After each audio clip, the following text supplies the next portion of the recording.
Charles Schwab, offering investors choices like full-service wealth management, advice, investing, and trading on Think or Swim. Learn more at schwab.com. And from the Doris Duke Foundation. Live from the Ken and Valerie Baker studio at WHYY, this is Studio 2. On Monday, March 16th, welcome, friends, on Into the Program. I'm Cherry Gregg. I'm Avi Wolfman-Arent. So today on Studio 2, we're asking a question that goes to the heart of President Donald Trump's America First political brand. If Trump promised to end America's endless wars, what does it mean that he's now at war with Iran? For years, America First was shorthand for skepticism of foreign intervention, especially in the Middle East. Then America joined Israel in attacks against Iran, and now some of the loudest voices in Trump's own coalition, like Tucker Carlson, Steve Bannon, and others, are calling this war a betrayal, while others say it's exactly the kind of decisive show of force a strong America should make. So is this just a family fight inside of MAGA, or is it the beginning of a deeper fracture on the right between isolation, intervention, and whatever else is in between? And if you haven't really been following conservative thought, this is a great show, I think, to sort of peel back the layers and get a better understanding of what's happening and what this possible split could mean for the future of the Republican Party. We have two conservative voices who have different perspectives. And of course, we want to hear from you. Do you think the GOP fight over Iran will hurt Republicans in November? We'd love to get your thoughts. The number to call is 888-477-9499. The email is studio2@whyy.org. And for our streamers on YouTube and Facebook, hello. You can put your comments in the chat. And you said the key word there, Cherry, future. Yeah. In some ways, this whole conversation is about Trumpism after Trump. Yeah. That's where we're leading with this conversation. When we see these types of fractures emerge, what we're really trying to understand is whether those fractures will continue into the future or whether they are temporary fractures that have to do with a specific political moment. So I'm curious for your thoughts on that as well. Studio2@whyy.org, 888-477-9499. But first, Trio of news stories, friend. thank you. We learned some big news this morning coming from right across the street at the Constitution Literally Center. across the street. Literally across the street from us. We learned that Pope Leo, the first American Pope, will accept the Constitution Center's Liberty Medal. This is the center's signature honor. It's been bestowed on the likes of Muhammad Ali, Nelson Mandela, Mikhail Gorbachev, and George Herbert Walker Bush. Yeah. Pope Leo, and this is important here, will accept this award virtually on July 3rd. He'll make an address that will be broadcast publicly here in Philadelphia as part of our broader semi-quincentennial celebrations. Now, there is a national and local angle to this story. Let's start local. This means Pope Leo will be, at least in one small way, part of the Philly 250 celebrations. That's a big feather in the cap for the city. Also, you might not have caught this, but the National Constitution Center has been in a little bit of turmoil recently. Yeah. Earlier this year, the longtime president and CEO, Jeffrey Rosen, resigned amid rumblings of an internal power struggle. So obviously getting the Pope to accept your signature award is a much needed win for that organization. Yeah. Now, the national part of this. So we also learned recently that Pope Leo declined an invitation from the Trump administration to come to America as part of the semi-quincentennial festivities. Instead, on July 4th, the Pope will be on an Italian island known for migrant crossings. So it's certainly notable that the first American Pope will not be spending the nation's 250th birthday in his homeland, but he also is now going to be involved in some way. Feels a little bit like tightrope walking for Pope Leo. Yeah, so many questions. And according to the Inquirer, when they alerted the Vatican of the award for Pope Leo, they got a quick yes. The Liberty, right. For the Liberty Medal. And the New York Times reports that Vice President J.D. Vance personally handed the Pope an invitation to come here for the 250th back in May.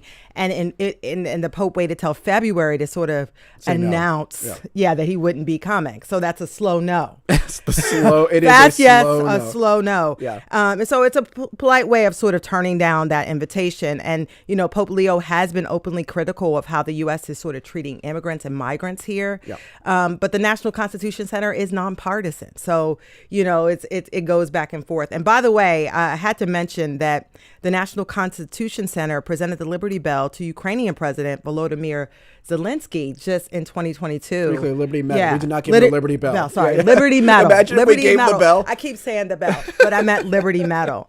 He was on that list as well. Yeah. So it just goes to show that there's that tension there. Very hard to be nonpartisan in a partisan age. I know. So speaking of tightrope walking, anyways, you could take a tightrope from one skyscraper to another. Theoretically, that actually happened once in New York. Really? Yes. We're setting up I our was about second to say, story. did that happen in Philly? There was a famous tightrope walker. I think, if I'm getting this right, he walked between the two World Trade Centers back in the day. Anyways, go ahead. Story number 2. Yeah. Has Philadelphia topped out when it comes to skyscrapers? The Philadelphia Business Journal wrote a piece that argues Philly's skyline may have reached its high point. Very interesting piece in the Journal about how Philadelphia's skyscraper boom has sort of stalled out in recent years. Back in 2018 was when the 60-story Comcast Technology Center opened up. It's the tallest building in the city. Since then, we had the Art House on South Broad Street, which is 47 stories. But according to the Business Journal, there are no uber tall buildings in the pipeline right now.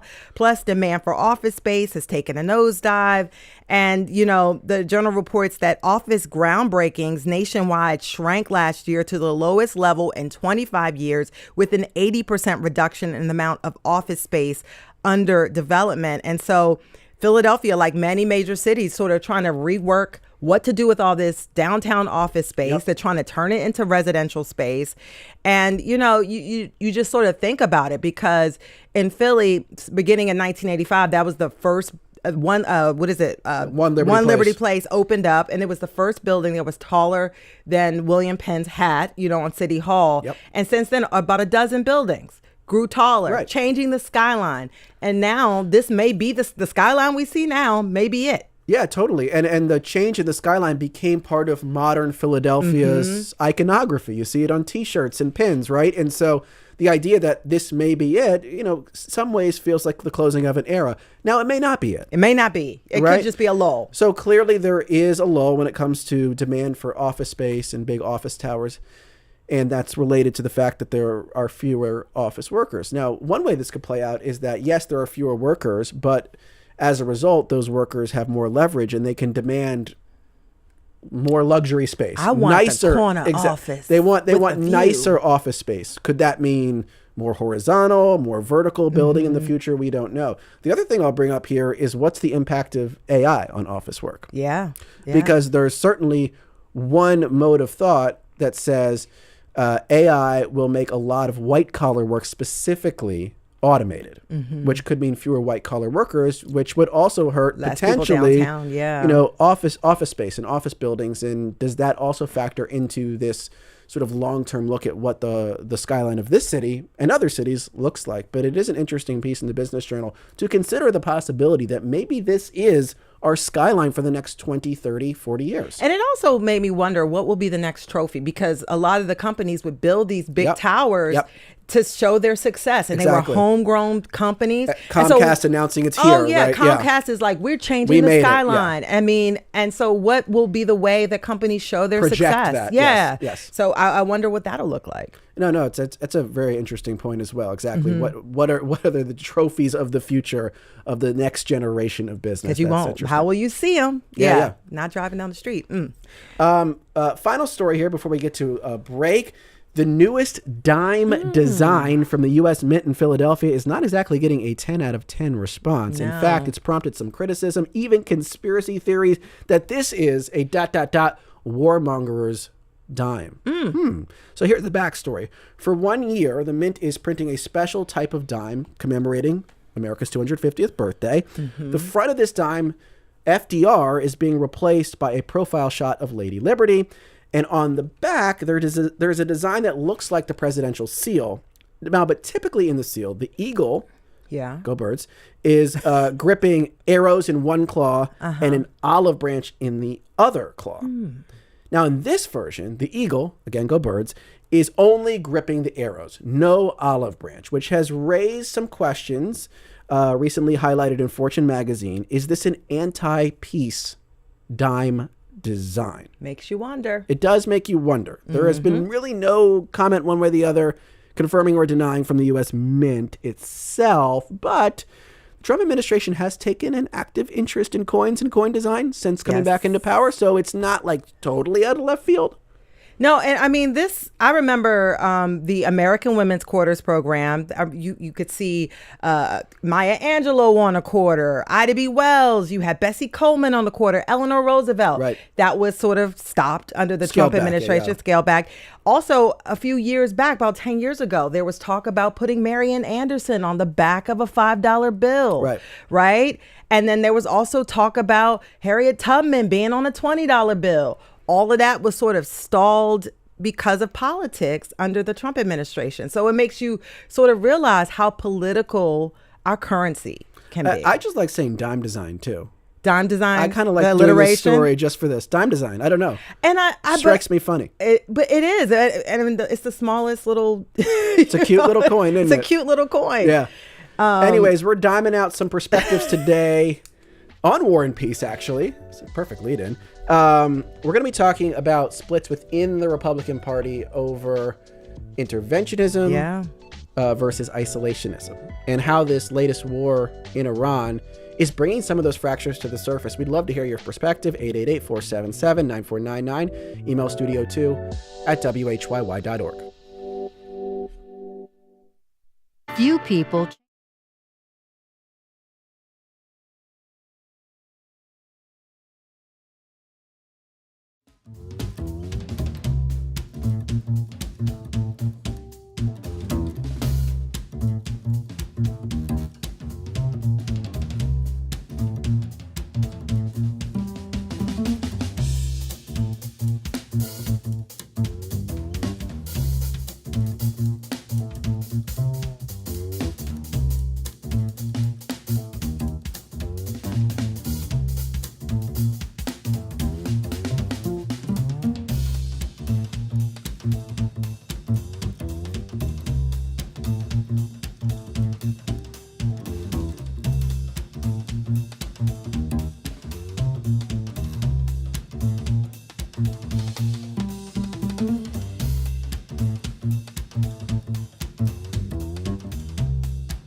And welcome back to Studio 2 on WHYY. I'm Avi Wolfman-Arent. And I'm Cherry Gregg.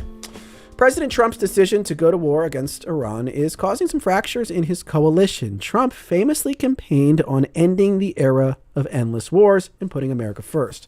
Just days before the 2024 election, he said, quote, "You're not going to have a war with me, and you're not going to have a third world war with me." But now, with U.S. strikes on Iran, some of the loudest voices in the MAGA movement are calling that broken promise a betrayal. People like Tucker Carlson, Steve Bannon, and Megyn Kelly are among those who have long championed anti-interventionism. And influential podcasters like Joe Rogan, who endorsed Trump in 2024, are also calling the war, quote, insane, end quote. Still, recent polls show that the vast majority of President Trump's supporters remain with him. 77% of Republican voters support military action in Iran.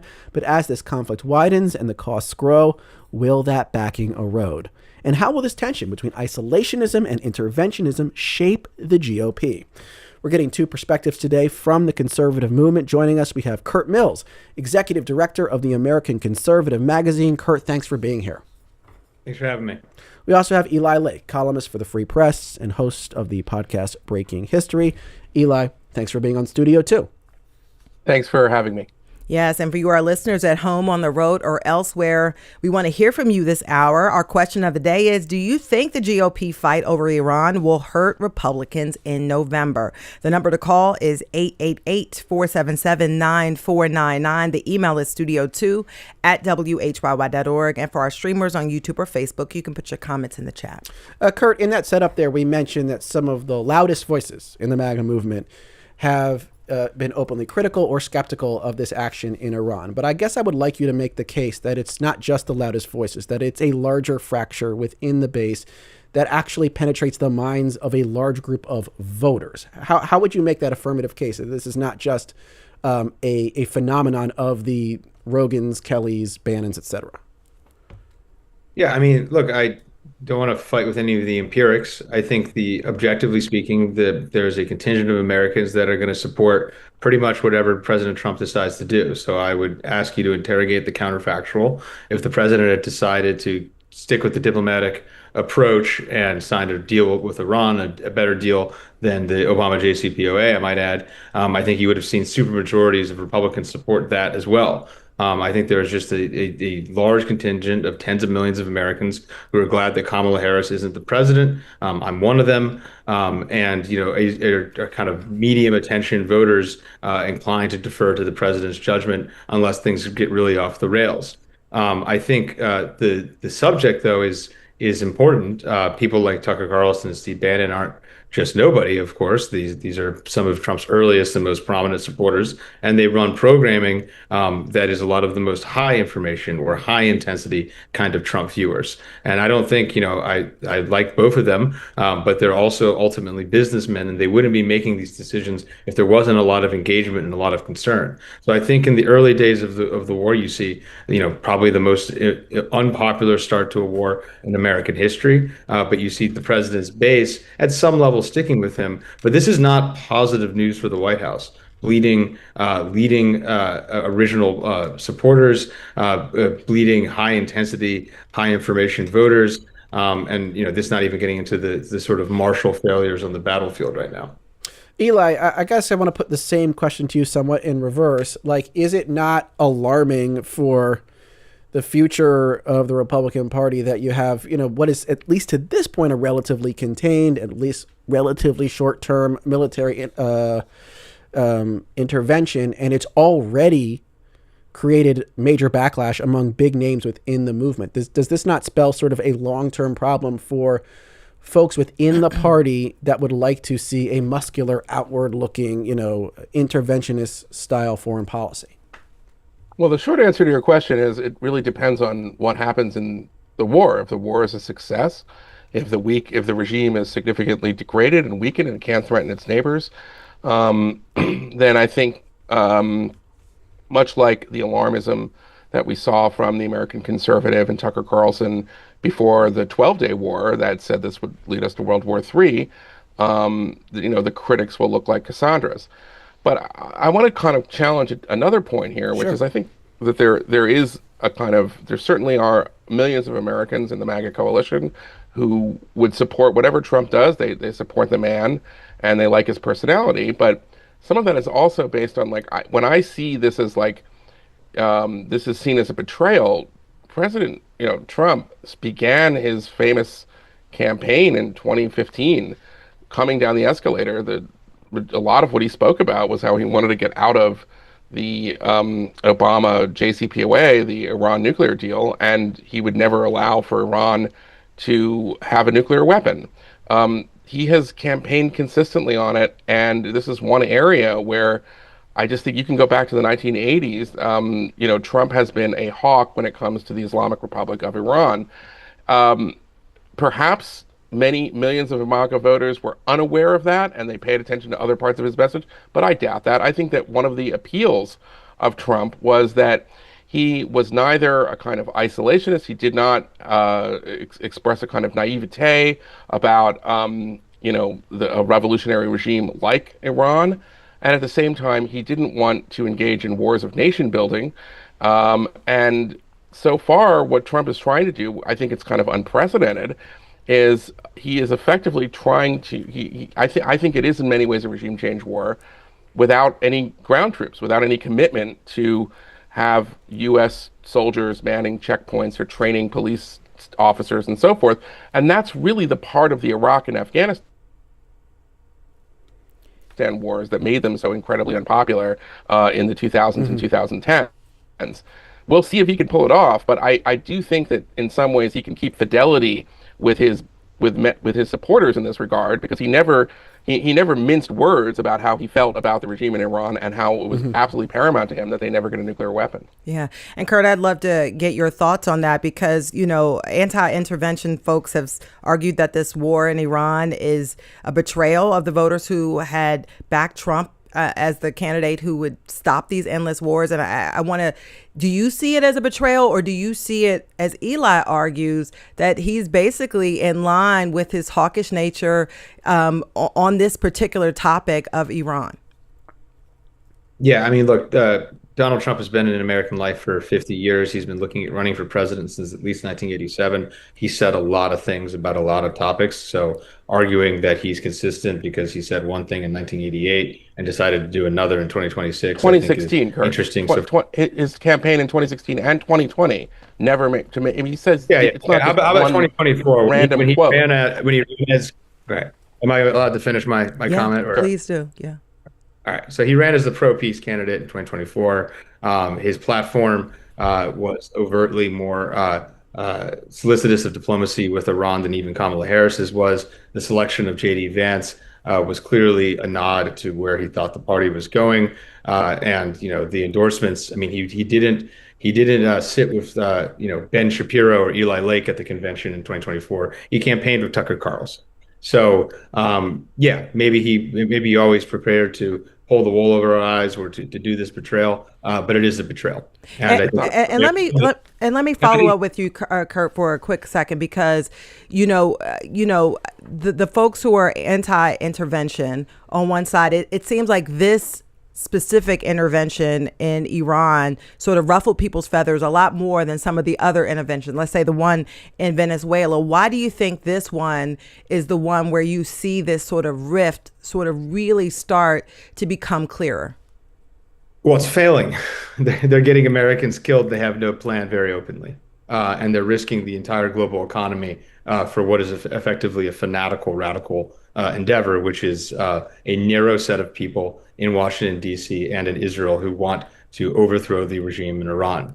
And so I think it's a very unpopular extremist movement that has attached itself to the White House. That's why it's unpopular. I oppose the Maduro raid as well, but I think it has to be said the president somewhat got lucky. No Americans got killed. Additionally, that's in our hemisphere. So even though I think it wasn't the right course of action, I think to a lot of MAGA voters that kind of seemed more or less right. I think I think it remains to be seen if there's going to be huge blowback or if that situation may eventually unravel. But this is just clearly, it's 6,000 miles away. It's not working. It's not what they campaigned on. You can cite some comments over the years, but I think it's pretty thin gruel. Let me read this comment from Mike in Germantown, is one of our regular commenters, who says, our country has a long history of isolationism. We didn't want to be involved in World Wars I and II. We did not want to fight those European wars. This is nothing new. I put that now to you, Eli, because it is a little difficult to trace kind of the political currency of isolationism within like the conservative movement in America. I think on one hand, I could imagine that, like, just as Mike points out, there's a long history of this, goes back maybe 100 years or more. On the other hand, I do think of making an appeal to American strength and American exceptionalism does have some appeal to some segment of conservative voters, and that power and that exceptionalism is expressed through force on the global stage. Putting those two messages side by side, Eli, which do you think, in a vacuum, let's separate it from Trump, let's separate it from what's going on in Iran, which of those two do you think has more appeal to the greatest group of self-identified conservative voters in this country? Well, I think that both traditions obviously exist on the American right, and they exist in America more generally. There was a huge debate at the dawn of the Cold War about the Marshall Plan. The isolationists led by Robert Taft were on the losing side of that debate, and pretty much ever since, with a couple exceptions, you've seen the Republican Party and the conservative movement. Again, there have been lots of debates, but largely they have taken the view that America is a global hegemonic power, and that it has more responsibilities than just simply defending its own borders and leaving the rest of the world to itself. Kurt Mills is part of a project that stems intellectually from Pat Buchanan, going back to Taft, that is trying to revive that spirit that we should not be concerned with the rest of the world. That is his right. He is in the persuasion business. He writes as I write. We make our arguments, but right now, if you just look at the Republican voters, and I really disagree that it's a few offhand comments. This is the same president who, in his first term, assassinated Iran's most powerful general. I mean, I guess Kurt thinks that maybe Republican or Trump voters in 2024 had amnesia and they didn't remember any of that. But I think people knew what they were getting with Trump. He was absolutely concerned with the menace of Iran. It wasn't a fringe issue. It's what he really believed. And, we've already sort of seen this argument that he had been under the spell of his, whatever his word was, fanatics or something like that. This is who Trump is. You can see it in, his Truth Socials. And Kurt and the American conservative right now would have us believe that Trump is bullied by Israel and Israel's supporters in Washington, when that does not comport with anything. Can I redirect that real quick, Eli, to Kurt? Because I think this gets to something fundamental. We're talking about the future and the Republican voter, but the at the core of what's happening now is who is Trump, Kurt, and what does he believe? There is one school of thought, which is that Trump's anti-interventionism was just political opportunism. He doesn't believe any of that. There's another school that says he deeply believes that, and maybe there's an Iran carve-out or exception here, but that, generally he has an America first idea in his soul, somewhere embedded deep down. Based on what you know now of Trump, which way would you lean there, Kurt? Yeah, I mean, look, I think what he believes is only so interesting and so important because the guy says a lot of things and he does another. And maybe that's politics, maybe that's life. But the reality is Eli is painting a picture of Trump as consistent darling of neoconservatism. No, on Iran he is, not on Ukraine or Russia. I mean, he's interrupted me now twice and sort of made it about our magazine and our perspective. So I'll make it about Eli for a second. Eli is somebody who did not support President Trump in 2016. Eli is someone who called for him to be removed from office. Eli's contingent. Neoconservative, dominant. I was against this. We're the dominant intellectual force of Never Trump. Trump is throwing in today with the people that initially opposed his rise. The White House press secretary today highlighted an article from Ben Shapiro. Ben Shapiro was a leading Never Trumper. I mean, it is an absolute jump shark betrayal of the spirit of what Trump tapped into and of his original loyalists. There's no way around it. Can I follow up on that real quick, Kurt? Because this is important, Kurt. How important do you think Trump's early statements about the Iraq War were to his rise? He famously said in February 2016 during a Republican debate, and I'll note that Jeb Bush was up on that stage with him, the war in Iraq was a big, fat mistake. How important was that compared to the other issues, immigration, for instance, to his rise, in your opinion, Kurt?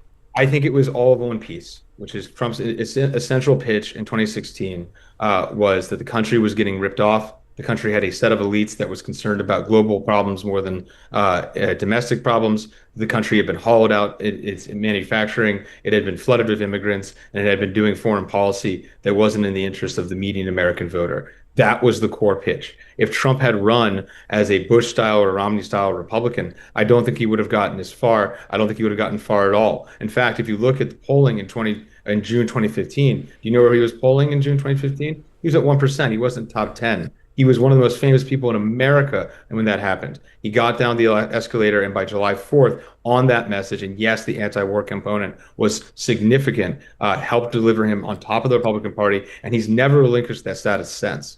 Yeah. And I want to ask you a quick follow-up. Can I respond to that? Go ahead, Eli. Yes. Okay. I just want to say, this is a line that I've heard a lot, which is that Trump is now siding with people who were never Trumpers. And it's true, in 2016, I did oppose Trump. And it's also true that I thought that his shenanigans after the 2020 election were disgrace, and I still think they are. But the point here is that it's rich coming from somebody who is basically making the argument that the president of the United States has been hoodwinked and bamboozled by a bunch of courtiers that are basically, he is a fool. I have enough respect for the president of the United States to think that he makes his own decisions. But if you listen to Tucker Carlson, you would think that Trump was under the spell of Benjamin Netanyahu. And that, in the end, is a very deep kind of disrespect for the leader of the free world and apparently the leader of a movement that Tucker Carlson feels some fidelity towards. If he felt that way, then why would he paint the president as some kind of sap that is so easily led down the primrose path by a bunch of pro-Israel people or whatever? I think the president decided. I think the president is culpable. I think the president is responsible. This is his war. Right. And Kurt, I want to read a quote that you said. You said about Trump, the president is impatient. The president does not have the patience for diplomacy, and he is ultimately, fundamentally, an underratedly agreeable personality, and that he has just been unable to tell the Latin America and Iran hawks in his administration no. What do you think this sort of reveals in your thought about, Trump as a commander in chief? I mean, I think it's bad if the president can't do diplomacy. So I think that's obviously a flaw, potentially a fatal flaw of his presidency, especially if it's remembered in a few years that he never recovered from this. So we'll see. My comment, I think you're quoting my cut to the New York Times. My basic view is that, number one, diplomacy with the Russians and with the Iranians and with other countries is bureaucratic. It takes time. Yes, some of these people can be accused of stall tactics, but fundamentally, this is not a less attractive path than war. And then fundamentally, what do we know about Trump in relationships? He likes Mark Rutte. He likes the Secretary General of NATO. He likes Keir Starmer. He likes Emmanuel Macron. He likes Zelensky. Fine. He likes Putin. And what do you get with that? You get a status quo of no resolution to these wars. And especially if you're impatient, you have the magic button where you can use U.S. forces. And especially until recently, when that never really backfired for him. I would note that it never helped him. It never boosted his polls, but it didn't erode them. Until recently, it looks like no risk. And then all of a sudden, you're taking on a lot more risk. You're blowing through warnings about the Strait of Hormuz. All of a sudden, it's ground troops, or at least moving the Overton window to ground troops. All of a sudden, it's willing to accept oil price hikes. I mean, Trump is just moving up the escalation ladder here, and I think it's a real gamble. And Eli, I want to get your thoughts on that, because the president has moved very quickly this second term. He's moved quickly, broke a lot of stuff. And that has been sort of the philosophy. And so your thoughts on, Kurt's argument that this is based on a lack of patience. I don't think it's based on a lack of patience. I think that presidents have tried diplomacy with Iran over and over and over again. If we're to believe Steve Witkoff and Jared Kushner and what they've said about the negotiations, then the Iranians said that they had no interest in relinquishing what they consider to be their right to enrich uranium. That was the red line for Trump. And at that point, he said that he didn't believe that there was any point in further negotiations, but also there was a target of opportunity because of Israeli intelligence to take out the supreme leader and many of his top military advisors. And I think that probably had a lot to do with it as well. But if you were to, again, Steve Witkoff has given these interviews, so this is what he says. He was in the negotiations, that the Iranians made it pretty clear. They said they already had a lot of enriched uranium and that they, and so forth. And they thought that they were basically being told, to shove off. So I don't think it's a matter of patience with Trump. I do think, though, that there is a potential here for, if the war is successful, for the restrainer side and, for lack of a better word, maybe the neocon side or the interventionist side of the Republican Party to come together in kind of a new set of terms, which is to say that no more ground troops for nation building, but the United States will basically, go after its enemies abroad and do so with its, I think, what is looking like a revolution in military affairs, thanks to our ally Israel, which has figured out how to, from the air, decapitate the regimes of terrorist groups and now the leading rogue state in the world, of Iran. And that kind of advantage at this point is kind of is brilliant, and I think it's very good for But let me American drill power down in on the that world. because we're about to come up to a break, and I'm going to bring you back in after the break, Kurt. But Eli, what you're saying there that was interesting to me is that you think we're at the vanguard of like kind of a new ideology within, let's just call it the neocon interventionist wing of the Republican Party, sort of a new set of rules, a new idea of how to carry out this type of policy, and that this war represents what that future is going to look like. Am I understanding you correctly there, Eli? Well, if it is, let me with a huge caveat, because the one thing I agree with Kurt is that it is an enormous gamble. It is an absolute gamble. It's the first thing I wrote about it when it kicked off. We've never done a regime change war from the air, so that is itself pretty interesting. And I also think that even that some of the public diplomacy from the White House has been confusing because they didn't go to Congress to get an authorization, which I actually think they should have done. So there are critiques in this, but if the war is successful, again, if the war ends and Iran can no longer menace its neighbors, that in the best case scenario, there's a kind of color revolution and we have the end of the Islamic Republic, which I think would be a good thing for the world, a good thing for Iran, a good thing for the region, a good thing for all Americans, then at that point, there's a potential then for a new kind of consensus on the right and hopefully maybe even nationally. I think the Democrats could come along with that too and say, this is the way. Yeah, so we are coming up on a break. I have a question for you, Kurt, on the other side. But that was Eli Lake, columnist for the Free Press, also talking with Kurt Mills, executive director of the American Conservative magazine. Keep those calls and comments coming. Studio 2 at WHYY.org, 888-477-9499. We'll be right back on Studio 2.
And welcome back to Studio 2 on WHYY. I'm Avi Wolfman-Arent. And I'm Cherry Gregg. We're talking this hour about the criticism President Trump is facing from some prominent voices on the right about his decision to go to war with Iran, and hearing arguments for isolationist versus interventionist foreign policy. Our guests are Kurt Mills, the executive director of the American Conservative magazine, and Eli Lake, a columnist for the Free Press and host of the podcast Breaking History. We're asking you this hour, do you think the GOP fight over Iran will hurt Republicans in November? Give us a call, 888-477-9499. Email studio2 at WHYY.org. MJ says it will hurt all of us. Valentine says Trump's at war, not us. This comment from David Bagan, though, caught my eye on YouTube. For many, political affiliation becomes part of their identity, similar to religion, culture, or sports teams. Because of this, people tend to support their leader even when it harms them personally.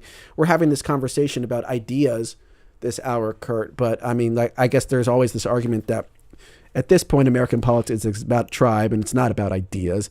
I think for the idea of anti-interventionism to live past Trump, there has to be something in the grassroots that's actually drawn to the idea. So what would be the argument that within the grassroots of the Republican Party, a broad swath of the grassroots, there's a genuine appeal of this idea that America really shouldn't be involved too much in the world's affairs? Okay. Yeah, I mean, I think Americans have taken the off-ramp on hawkish foreign policy for basically my entire adult life. 2008, Barack Obama was clearly the more dovish of him and Hillary Clinton. He was clearly more realist and restrained than John McCain. Ditto 2012. Donald Trump was an enemy of the neocons in 2016. He ran to whatever you want to call it, the foreign policy realist flank of Hillary Clinton, who was more hawkish than Donald Trump. 2020, you can argue perhaps was an exception, but it was an exceptional year. In 2024, the same thing. Kamala Harris campaigned the closing days of Liz Cheney. There was no reason to think that Harris was necessarily going to be more restrained than Donald Trump. So, there hasn't been this groundswell. There hasn't been this natural lust in the population from it. Far from it. Since 2004, since the failures of Iraq, since the financial crisis, Americans have shown a consistent attitude to come home. There's a lot of other things going on in politics. Donald Trump is a cultural figure. I'm not in denial about that. But the reality is the future that Eli, pitches, where America, $40 trillion in debt and, increasingly isolated on the global stage and increasingly apprehensive and outright hostile to what Israel's doing, and I think justifiably so, just finds a sort of kumbaya moment where we just start, we can knock over Middle Eastern countries like the old days, but without the risk to ground troops. Putting aside that people have already been killed, right? I mean, more millennials died this weekend in Iraq in 2026. It's 2026, and millennials are dying in Iraq. I mean, I think it is in Iran. No, they were killed in Iraq, Eli. You should be on top of the refueling. Yes, crash. they died in Iraq. Americans died in Iraq. Okay, all right. Well, the thing is that in war, sadly, soldiers die, and it's a bad thing. And we have a volunteer army, and they are here, and they're heroic, and it's terrible when any soldiers die. But I, think we're really far from claiming that, given the geopolitical they stakes. died, so the Iranians could. Okay, listen. 3.5%. We can. If you want to argue that 18 people who have died so far in the war means that the war is worthless, then I just think that shows that you don't understand what war is. What matters is the end point in the war. You served? What? You served? No, I haven't served, but I've covered wars. I've been embedded. I don't, I don't understand what it is. What? I don't understand what it is. I'm saying, Kurt, that if you think that because less than 20 people have died in the war means that therefore you've negated the value of the war, and before we know what the outcome is, then you do not understand anything about war. Yes, what was the war for? What was the war for? All right. And so, what is the war for? I hope the war ends in a color revolution or a change in one of the worst regimes that has American blood by the gallon on its hands over the years, which is a convenient fact that's left out. And I just want to, and I want to jump in here. Not an imminent threat. Not an imminent threat. And I want to jump in here because, Kurt, I wanted to ask you, I mean, Eli made a point that this is a new type of intervention. And I wanted to get your thoughts on that. He's saying, look, as long as there's no boots on the ground and as long as America, excuse me? There are boots on the ground. People die on the ground. Yeah, well, he makes this argument that if we're able to do an intervention from the air, that it's a new type of intervention. And I just want you to get your comment on this, Kurt. I mean, you made the case that, American interventions have often produced unintended consequences. What are your thoughts on this argument that Eli is making that, hey, we can intervene from the air. We do not have to send in thousands of troops to the ground, and we can still get the type of regime change that is needed here. Your thoughts? I think it's crystal meth. I think it's not going to work. I think it's already failing. I don't think it's a serious argument. I think they're trying to get lucky. If they collapse the regime, that's not the only goal. I mean, the U.S. doesn't have any interest in the Middle East beyond, I would say, stability. The Israelis might have different interests. The Israelis might want to slice and dice the place. The Israelis might want civil war. The Israelis might want Iranian immigrants flowing into Europe and America and not into Israel. It's not their problem. These are problems for America. So even if the U.S. succeeds in decapitating the regime without troops, which I don't think is possible, but even if they succeeded it, if what comes after is worse, which has already happened in my opinion, right? They've replaced one Khamenei with a younger Khamenei. They've entrenched the military dictatorship there. In many ways, Ali Khamenei might have been a bottleneck on their effectiveness. So if what's already happening is worse, what was the point here? Can I respond to that? Yep. First of all, it was a military dictatorship before. Second of all, the source of instability in the Middle East and the reason why the United States remains there is because the nation of Iran is a revolutionary regime that has hollowed out Lebanon was aided Bashar al-Assad as he was dropping chemical weapons on his own civilians, not only terrorizes Israel, but is now terrorizing the Gulf states and has now managed to unite the entire region against it because of its Yosemite Sam strategy of firing in all directions. But more importantly, this has been the case with Iran for like 47 years. It started with an act of war against the United States, and it continued to make war against the United States. And occasionally we would respond here and there, but this is now for all the marbles, in large part because the Israelis have managed to dismantle the proxy network that the Iranians managed to build up after the original nuclear deal. But more to the point, I acknowledge when you roll the iron dice of war, you don't know what the outcomes are. And of course, there are risks. But sometimes risks are worth it. That is, and if you could get rid of this regime, it's absolutely in America's interest to do so. And I think it actually would create the conditions under which the United States could finally get out of the Middle East and pivot to China. This is what everybody's been trying to do now for 20 I thought years. we were going to do a new paradigm where we're just going to invade without ground troops. Well, let me ask you, Kurt, though. So we're talking about this potential reinvention of the interventionist flank of the Republican Party, or maybe just the American political establishment. The other question we have to answer here is, what does isolationism, or whatever term you prefer to use, what does that look like in foreign policy? Like, what conflicts do you get involved in? You say the Middle East is not our business, so presumably that's an area we would not be deeply involved. But are there parts of the world we should be deeply involved in, even in a more restrained sort of foreign policy future, the one that you would envision, Kurt? Yeah, we're the largest economy in the world. Yeah. Okay. And we've been the largest economy in the world since the turn of the 20th century. Our empire did not make us the largest economy of the world. The idea that we're not going to be involved in the world is a false conceit. We are involved in the world. We have embassies in most countries. We are heavily involved in the negotiating table. We would be involved with the Iranians no matter what. We had talks with the Iranians. Just because we aren't bombing the countries and defrocking their leadership and trying to impose our way of life on places that we don't understand. We're not imposing our, come on. But Kurt, come on. This is what we're doing. Wait. No, we're not. I just want to drill deeper on this. Any Iranian Americans, Kurt? Guys, Iranian Americans, how happy they were when Ayatollah Khamenei was found dead? Guys, Come on. let me. For all Iranian Americans. We want to hit pause on this for a second. We want to hit pause on this. Guys. We want to hit pause on this for a second. I still want to understand a little deeper, Kurt. So when we talk about, obviously, we're still going to be involved in the world. We're still going to be involved in the world, as you state. I'm just curious, like, when it comes to our defense strategy, is it purely a defense strategy moving forward? Like, you would say, like, in your ideal version of sort of an American future, our military is basically locking in our borders and mostly not involved in the rest of the world. That's the pitch. I think we could give it a try. I think we've done 100 years of doing the opposite. We've certainly done 30 years of ruin by doing the opposite. Yeah, I think the U.S. can maintain. Look, I don't think this is a radical idea. I think it is the idea of the founders. I think it's the idea of Washington and Jefferson.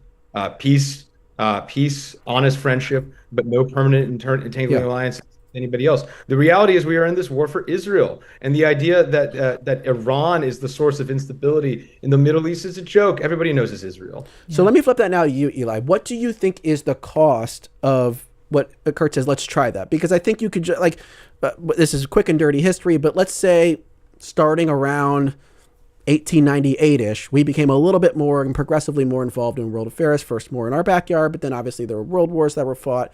And Kurt's saying, let's return to sort of that pre-1898 world. I'm guessing, Eli, you think there's going to be a cost to that economically, socially, culturally, but I guess how would you describe that cost? Well, I think the world currently is in a hinge point, and we are no longer kind of in the post-Cold War moment of where America was the dominant power, and it led what we would call a liberal international order, which certainly benefited lots of Americans in many different ways. And some of that is probably for the good. I mean, there are critiques that have come from the American conservative right that I have come to agree with that I didn't agree with 10 years ago, such as I think that like unfettered immigration without assimilation is a terrible idea for countries, and that we should do a much better job in making sure that the people who come here want to assimilate and become Americans. I think that that is a really important point, and credit to the American conservative and its intellectual, forefather, Pat Buchanan, who, when he made that argument, was accused of being a racist. But actually, there is a lot to it in most Americans. So that is an accomplishment for, the paleocons in that respect. But I do think that, to borrow Kurt Mills's expression, his idea of foreign policy is crystal meth. The reason that America is drawn into the Middle East is because for the last 47 years, the Iranians, again, have been a revolutionary power that have sought to spread an illiberal Islamic revolution that its own people right now are rejecting. So if there's an opportunity to get rid of the regime, to get rid of the instruments of repression, and pave the way for something decent to come in its place, that is, I think, a great historical opportunity that Trump is taking. And he's not doing it for Israel, he's doing it for America, because America has been at war in some form or another with Iran since its founding. And, this is something where you have an opportunity to make sure that they really, truly never get a nuclear weapon. If you saw this regime, which is fanatical and was a military dictatorship beforehand, with a nuclear weapon, that would be an absolute security nightmare for America. And I want to, because we only have 3 more minutes in the show, so I want to jump in here and talk about the future, because JD Vance was, I don't know if he was going to be the heir apparent, but he's basically next in line as vice president. And he's in a real bind here because he campaigned against these endless wars. And now he has to defend this war in Iran. And so there's this broader secession fight embedded in this. You have Vance, Rubio, the Hawks, the Restrainers. Is this becoming a proxy now over who will inherit Trumpism in 2028? I want each of you to take a moment to sort of think about what the future of the Republican Party, and will this fight determine who will be the next head? And Kurt, and we only have about 2 minutes, so if each of you take a minute. Kurt first. Sure. I mean, look, it obviously depends how long the war goes. The president should still come home. The president should come home today. And I think, that would limit the impact and disaster of the war so far. As to a succession battle, I mean, look, I think JD Vance, if he wants to be president, should do exactly what Kamala Harris did not do. There has to be daylight between the vice president and this president when it comes to it. Vance is going to have to explain how he would have handled this differently, because I think it's obviously not worked. I think Vance can do it also. I think people are too skeptical of him. I think that he has a very, very, very, very fair chance of being the nominee. And, elections are close in this country and he could be the president. But he needs to put forward a vision of how we're not going to do this again. Yeah. I think that JD Vance is smart right now to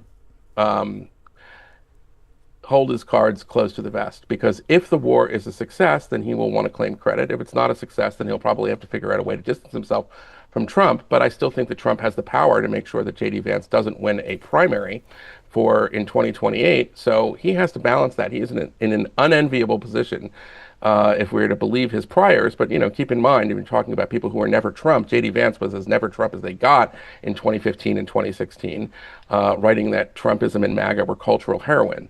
So JD Vance has pivoted before, and we'll see, maybe he'll pivot again. But at this point, it's Trump's war. Trump has made it very clear that Tucker Carlson and Megyn Kelly are not MAGA. He said he is MAGA. Last night he defended Mark Levin, who is in kind of a constant flame war with those figures, and that he has said this is what we are at this point. And so I think JD Vance, for the time being, doesn't have much of a choice. He's got to salute the president and be a good soldier, and that's probably what he's going to do. Well, fellas, I appreciate the passion this hour. We heard from Eli Lake, columnist for the Free Press and host of the podcast Breaking History. Eli, thanks for being here. Thank you. And Kurt Mills, executive director of the American Conservative magazine. Kurt, really appreciate your time. Thank you. Let's read a couple more comments as we close out the show today. Joe from Mount Airy, this war led by Donald Trump is making us Americans less safe. Deb from West Philly is rooting on MAGA's downfall. I am horrified by the invasion of Iran and Venezuela. I sure hope MAGA implodes and fails sooner rather than later. Yeah, and thank you to everybody who wrote in for today's show and all of our folks on YouTube and Facebook. And of course, thanks so much to our producers, Debbie Builder, Andreas Copes, and Hazel May Bryan. Mike Schiffler, our visual producer, thank you. Adam Stanishevsky engineered today's show. Our executive producer is Kevin McCory from Studio 2 here at WHYY in Philadelphia. I'm Cherry Gregg. I'm Avi Wolfman-Arendt. We'll talk to you tomorrow.